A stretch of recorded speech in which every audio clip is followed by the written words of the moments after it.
माँ तुम ऐसी होती हो।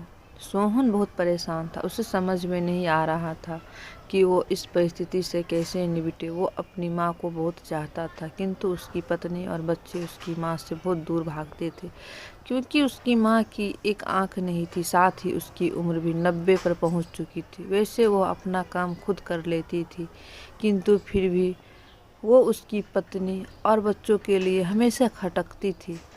जब सोहन बहुत छोटा था, उसके पिता जीवित थे, तब वो भारत आए थे और उसके बाद वो अब भारत आने वाले थे। पूरा परिवार और आस पड़ोस बहुत उत्साहित था। अमेरिका से सोहन के डॉक्टर चाचा आ रहे थे। डॉक्टर रोहित ने जैसे ही घर में कदम रखा, सबने मिलकर बहुत उत्साह से उनका स्वागत किया। क्यों सोहन, भाभी नहीं दिख रही, कहाँ है? डॉक्टर रोहित ने उत्सुकता पूर्वक पूछा। जी, वो गांव में रहती है, यहाँ उनका मन नहीं लगा, लीलम ने सपाट लहजे में उत्तर दिया। डॉक्टर रोहित ने सोहन की ओर देखा तो सोहन ने अपनी आंखें झुका ली। डॉक्टर रोहित सब समझ गए। बोले, कल हम भाभी से मिलने गांव चलेंगे सब लोग।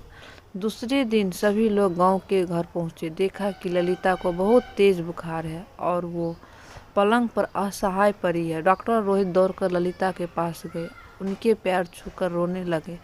ललिता की ये हालत उनकी कल्पना से परे थी। वाह बेटा सोहन, तूने तो नाम उजागर कर दिया। अपनी माँ की ये हालत देखकर तुझे तो शर्म भी नहीं आ रही होगी। डॉक्टर रोहित ने सोहन को लगभग डांटते हुए कहा। नहीं देवर जी, सोहन का कोई दोस्त नहीं है, मैं खुद गांव आई थी। ललिता ने अपने बेटे का बचाव किया। मुझे सब पता चल गया भाभी, आप चुप रहो। क्यों बहू, तुम्हें अपनी सास की कुरूपता पसंद नहीं है? समाज में तुम्हें नीचा देखना पड़ता है ना? डॉक्टर रोहित ने लीलम की ओर गुस्से से देखा। लीलम निरत्तर होकर सोहन को देखने लगी। आज तुम जिस सामाजिक स्तर पर हो, वह इन्हीं के संघर्ष की देन है। और बेटा सोहन, तुम्हें शायद मालूम न हो कि बचपन में जब तुम 1 साल के थे, तब छत से नीचे गिरने के कारण तुम्हारी एक आंख फूट गई थी और तुम्हारी रीढ़ की हड्डी में भी समस्या थी। तब तुम्हारी इस क्रूप माँ ने अपनी एक आंख और अपना बोन तुम्हें देकर इतना सुंदर स्वरूप दिया था। लीलम बेटा, इतने सालों तक संघर्ष करके बेटे को प्रशासनिक अधिकारी बनाने वाली इस संघर्षशील औरत की तुम लोगों ने यह दशा कर दी। तुम्हें ईश्वर कभी माफ नहीं करेगा। डॉक्टर रोहित की आंखों से आंसू जलधारा बह रही थी। अब भाभी, आप मेरे साथ अमेरिका जाएंगे, यहाँ इन स्वार्थी लोगों के बीच नहीं रहेंगे।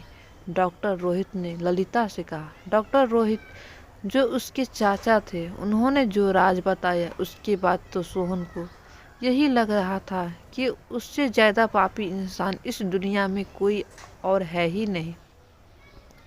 वह दौड़ता गया और माँ ललिता के कदमों से लिपट गया। माँ, मेरा अपराध अक्षम्य है। मैं जानबूझकर चुप्पी साधे रहा, आपका अपमान करवाता रहा। अब सिर्फ आप ही उस घर में मेरे साथ रहेंगी और कोई नहीं। सोहन ने आज्ञान दृष्टि से अपनी माँ और बच्चों को देखा। लीलम को भी बहुत पछतावा हो रहा था, किंतु उसकी हिम्मत नहीं हो रही थी कि वो ललिता से आंख मिलाए।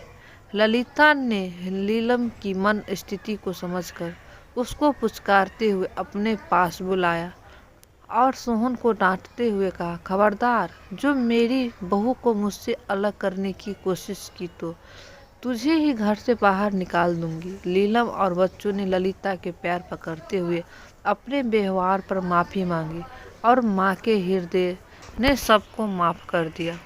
तो दोस्तों, इस कहानी को पढ़ने के लिए आपको बहुत बहुत धन्यवाद।